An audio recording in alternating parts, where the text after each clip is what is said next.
미국의 어느 평화로운 주택가. 늦은 오후 따스한 햇살이 창문 너머로 쏟아지지만 집 안의 분위기는 그 햇살과는 대조적으로 무겁기만 합니다. 휠체어에 앉아있는 중년 남성의 손을 붙잡고 있는 한동양인 청년. 그 청년의 눈에서는 눈물이 조용히 흐르고 있습니다. 얼굴을 찌푸리지도 큰 소리로 울지도 않지만 그 고요한 눈물 속에서 말로 다 할 수 없는 아픔과 후회가 느껴집니다. 청년의 손은 점점 더 세게 중년 남성의 손을 쥐고 있지만 휠체어에 앉아있는 남성은 그 손의 힘을 느끼지 못하는 것처럼 무기력하게 앉아있을 뿐입니다. 옆에 서 있던 중년 여성. 그녀는 청년을 바라보며 눈가를 닫고 있지만 그 손길에는 이미 지쳐버린 흔적이 가득합니다. 시간이 지나도 멈추지 않는 눈물은 그녀의 마음이 이미 너무나도 무겁다는 것을 증명해주고 있습니다. 그녀는 말을 건네고 싶지만 무슨 말을 해야 할지,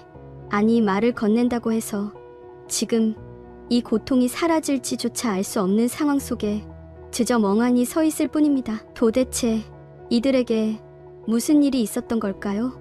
왜 이 청년은, 그리고 이 가족은 이렇게 고통 속에 있는 것일까요? 그들의 이야기 속에는 우리가 상상할 수 없을 만큼 깊고 절박한 상처가 숨어 있습니다. 이 청년은 지금 자신의 눈앞에 있는 이 남자, 그리고 자신을 바라보는 여자를 향한 무거운 죄책감과 미안함에 가슴이 무너져 내리고 있습니다. 사랑했던 아버지, 한때는 그토록 강했던 이 남자가 이제는 휠체어에 갇혀 더 이상 예전의 모습을 찾을 수 없게 된 것이 모두 자신의 탓이라고 그는 자책하고 있습니다. 청년은 그날을 잊을 수 없습니다. 아버지의 건강이 나빠지기 전 그가 선택했던 한 가지 실수가 지금의 이 비극을 초래했다고 생각하고 있기 때문입니다. 그때 아버지와 어머니는 자신을 믿고 그의 결정을 존중해 주었지만 그것이 그들을 이렇게 만들 것이라고는 꿈에도 생각하지 못했습니다. 아버지는 늘 자신의 선택을 응원해 주었고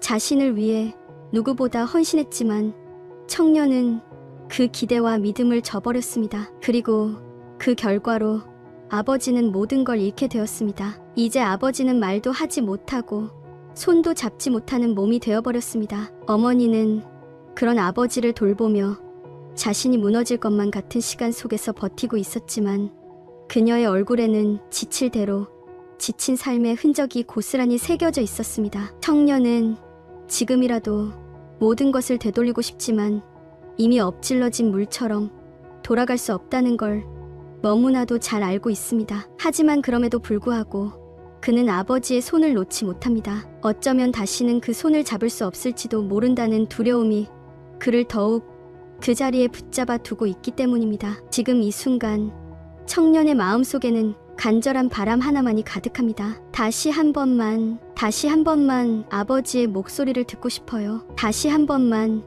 예전처럼 웃으면서 이야기하고 싶어요. 하지만 그 바람이 이뤄질 가능성은 점점 희미해져 가고 있습니다. 그리고 그 사실을 청년도 어머니도 너무나 잘 알고 있습니다. 이 가족에게 남은 시간은 얼마 없다는 걸 두 사람은 말없이 느끼고 있습니다. 그리고 그래서 더 애절합니다. 오늘 들려드릴 이야기는 이 가족이 겪은 기적 같은 삶의 이야기입니다. 이 이야기는 시청자분이 보내주신 사연을 바탕으로 각색한 이야기입니다. 구독과 좋아요는 저희에게 큰 힘이 됩니다. 끝까지 시청해 주시길 부탁드리며 지금부터 시작해 보겠습니다. 안녕하세요. 저는 리사입니다. 미국 샌프란시스코에 살고 있으며 현재 몸이 많이 불편한 남편 에릭, 그리고 우리가 입양한 아들 지훈과 함께 살고 있습니다. 오늘은 제가 어떻게 이 가정의 일원으로서 겪은 일들을 여러분께 나누려고 합니다. 이 이야기는 저희 가족이 얼마나 많은 시련을 겪었는지, 그리고 그 속에서도 어떻게 서로를 지탱하고 이겨낼 수 있었는지에 대한 진솔한 이야기입니다. 저희 남편 에릭은 오랜 기간 동안 자동차 정비사로 일해왔습니다. 그의 손길을 거친 차들은 모두 새 차처럼 완벽하게 수리되었죠. 에릭은 고객들의 안전을 최우선으로 생각하며 항상 그들의 차를 꼼꼼하게 점검하고 작은 문제라도 빠뜨리지 않았어요. 손님들은 에릭이 차를 다루는 모습만 보고도 그를 신뢰했습니다. 그가 일하던 정비소는 언제나 고객들로 북적였고 그를 찾는 손님들이 너무 많아서 예약을 해야 할 정도였어요. 저와 에릭의 첫 만남도 그의 정비소에서였습니다. 그날은 차에서 이상한 소리가 나서 굉장히 당황했던 기억이 납니다. 차에 대해 잘 모르던 저는 주위 사람들에게 어디로 가야 할지 물어봤고 모두들 에릭이 일하는 정비소를 추천해 주더군요. 그렇게 저는 처음으로 에릭을 만나게 되었어요. 에릭은 바쁜 와중에도 제 차를 세심하게 점검해주고 무슨 문제가 있었는지 아주 친절하게 설명해 주었습니다. 저는 차에 대해 아무것도 모르는 상태였지만 에릭의 자세한 설명과 함께 한결 편안해질 수 있었죠. 에릭은 처음부터 굉장히 진중하고 차분한 사람이었어요. 일을 할 때도 말이 많지 않고 오로지 자신의 일에 집중하는 모습이 참 인상 깊었습니다.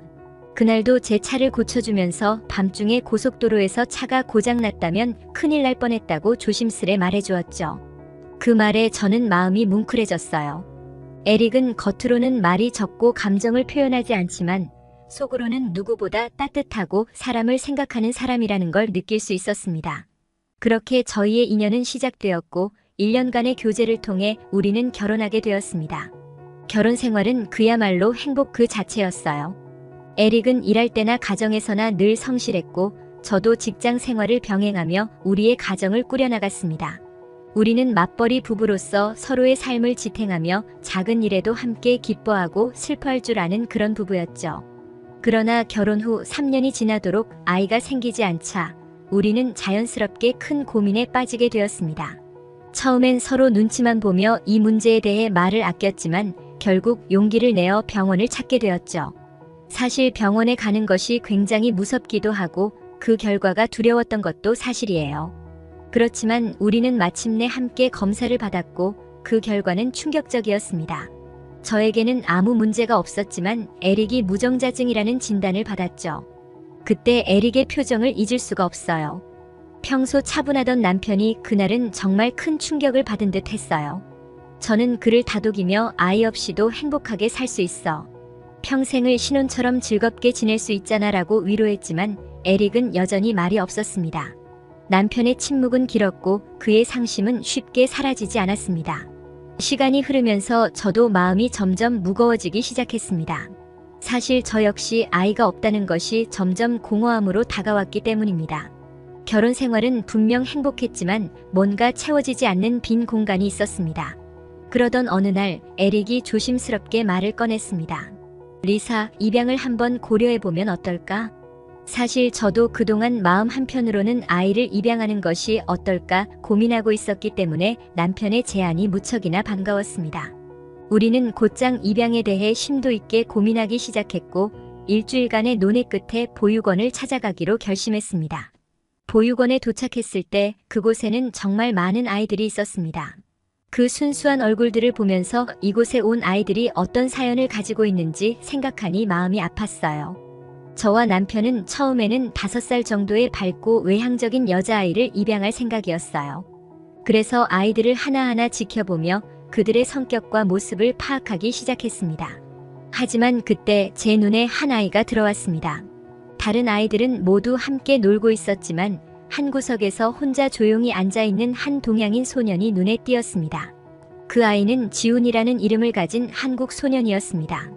보육원 관계자에게 그 아이에 대해 물어보니 한국에서 온 지 10개월이 되었지만 여전히 다른 아이들과 어울리지 않고 혼자 지내고 있다는 이야기를 들었습니다. 그의 부모님은 미국에서 교통사고로 돌아가셨고 그 이후로 이곳 보육원에 맡겨졌다고 했습니다. 듣는 내내 저는 너무나 마음이 아팠습니다. 지훈은 눈에 슬픔을 가득 담은 채 하늘만 멍하니 바라보고 있었습니다. 그 모습을 보고 저는 그저 지켜볼 수 없었어요. 결국 저는 남편에게 다가가 이렇게 말했습니다. 여보, 저 아이를 데려가고 싶어요. 남편은 처음엔 굉장히 당황한 표정을 지었지만 제 진심을 느낀 듯한 표정으로 조용히 고개를 끄덕였습니다. 그는 저를 믿고 제 결정을 따라주었고 우리는 지훈을 입양하기로 했습니다. 그렇게 우리는 지훈을 우리의 아들로 맞이하게 되었습니다. 처음 지훈을 집으로 데려왔을 때 그는 존 브라이언이라는 미국식 이름을 받았지만 우리 가족은 그의 한국 이름인 지훈을 계속 부르기로 했습니다. 처음엔 굉장히 낯가림이 심했고 새로운 환경에 적응하는 것이 쉽지 않았던 지훈은 우리를 경계하는 모습이 역력했습니다. 저는 그런 지훈의 모습을 보며 우리가 잘하고 있는 걸까? 라는 고민을 하기도 했습니다. 지우는 우리가 그의 친부모가 아니라는 것을 본능적으로 느끼는 듯 보였어요. 그는 언제나 눈치 보며 저희의 표정을 살피곤 했고 매일매일 작은 일에도 신경을 쓰는 모습이었습니다. 어린아이가 밝아야 할 시기에 이렇게 어두운 그림자가 드리워져 있다는 것이 저를 더욱 힘들게 했습니다. 남편 역시 그런 지훈을 보며 안타까워했지만 우리는 시간이 지남에 따라 그의 마음이 열리기를 기다렸습니다. 그러던 어느 날 지훈이 처음으로 저에게 엄마라고 부르며 말을 걸었습니다. 그 순간 저는 정말 깜짝 놀랐습니다. 그토록 무뚝뚝하던 지훈이 처음으로 제게 자신의 마음을 열고 말을 건 것이었죠. 엄마, 저 야구가 하고 싶어요. 저는 그 말을 듣고 얼마나 기뻤는지 모릅니다. 지훈이 드디어 자신의 꿈을 표현하기 시작한 것이죠. 그래, 그럼 아빠가 퇴근하고 나면 같이 얘기해보자. 저는 지훈의 머리를 쓰다듬으며 미소를 지었습니다. 지훈도 저를 보며 살며시 미소를 지었어요. 그 순간 저는 지훈이 조금씩 우리 가족의 일원으로서 자리 잡아가고 있다는 걸 느낄 수 있었습니다. 그날 저녁 우리 가족은 함께 모여 지훈의 꿈에 대해 이야기를 나눴습니다. 남편 에릭도 지훈의 결심을 응원했고 결국 우리는 지훈이 학교 야구부에 들어가도록 허락했습니다. 지훈은 그 이후로 야구에 대한 열정을 불태우며 매일같이 훈련에 매진했습니다. 그의 얼굴에 생기가 돌기 시작했고 우리는 그런 지훈을 보며 큰 기쁨을 느꼈습니다.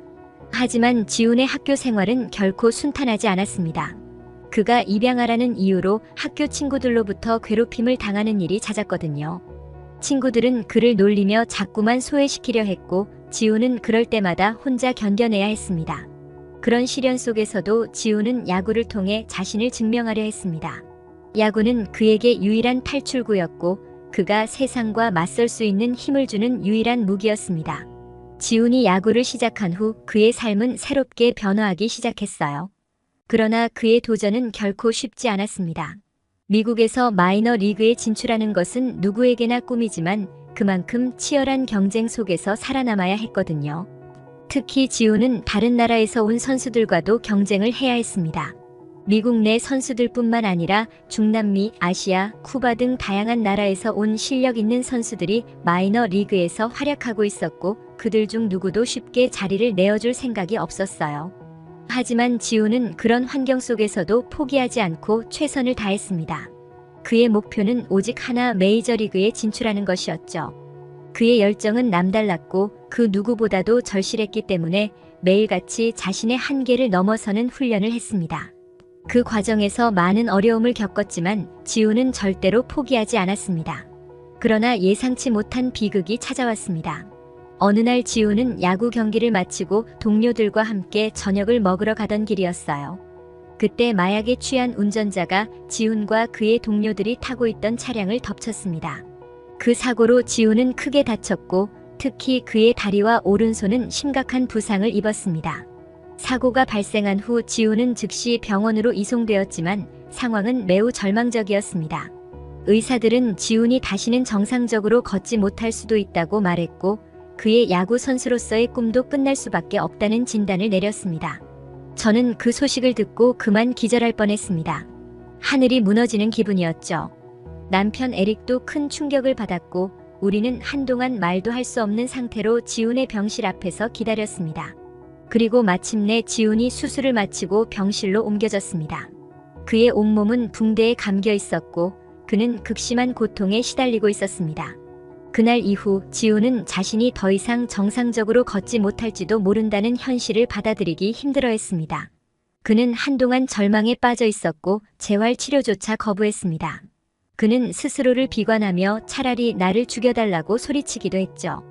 그 모습을 지켜보는 저와 남편 에릭의 마음은 너무나 아팠습니다. 그러나 우리는 포기하지 않았습니다. 남편은 지훈의 곁에서 하루도 빠짐없이 간병하며 그를 돌봤습니다. 에릭은 지훈이 다시 일어설 수 있도록 매일같이 재활 운동을 도왔고 그에게 힘을 실어주기 위해 온 힘을 다했습니다. 그런 남편의 노력에 지훈도 점차 마음을 열기 시작했습니다. 어느 날 지훈은 갑자기 저와 남편에게 이렇게 말했습니다. 엄마, 아빠, 제가 정말 잘못했어요. 그리고 너무 감사해요. 이제부터는 정말 열심히 재활할게요. 그리고 반드시 다시 일어서서 두 분께 보답할게요. 그 말을 듣는 순간 저는 감격에 겨워 눈물을 흘렸습니다. 남편 에릭도 지훈을 꼭 안아주며 지훈아, 우리는 언제나 내 편이야. 그러니까 끝까지 포기하지 말고 힘내자고 말했습니다. 지훈은 그날 이후로 정말 열심히 재활치료에 매진했습니다. 매일같이 고통 속에서도 포기하지 않고 자신의 몸을 단련했고 점차적으로 회복해 나가기 시작했죠. 처음에는 휠체어에 의존해야만 했지만 시간이 지나면서 그는 절뚝거리며 걷기 시작했습니다.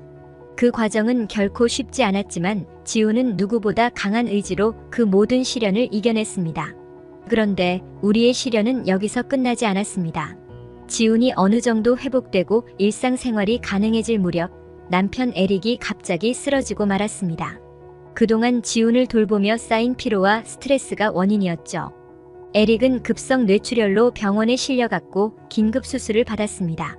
다행히 수술은 성공적으로 끝났지만 에릭은 한쪽 손과 다리가 마비되는 후유증을 겪게 되었습니다. 이제 남편은 휠체어 없이는 생활이 불가능한 상태가 되었죠. 저는 그때부터 두 사람을 돌봐야 했습니다. 가정 경제도 어려워져 저는 닥치는 대로 일을 하며 생계를 유지해 나가야 했습니다.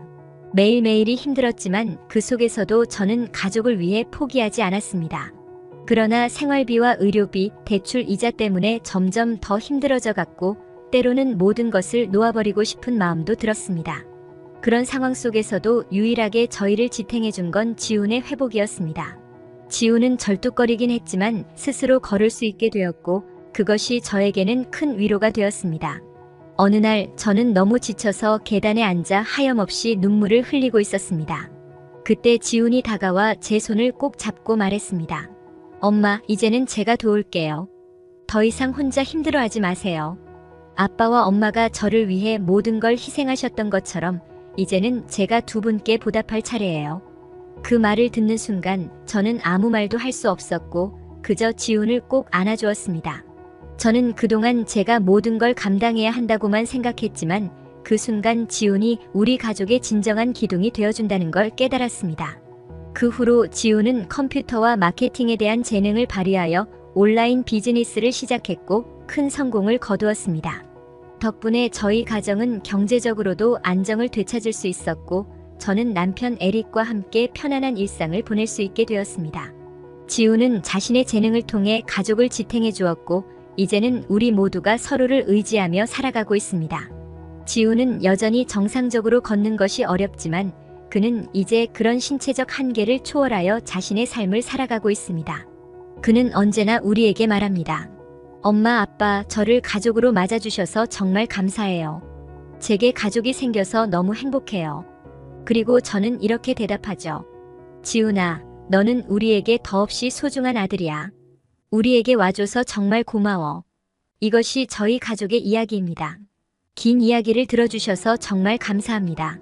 구독과 좋아요는 저희에게 큰 힘이 됩니다. 다음에 또 뵙겠습니다.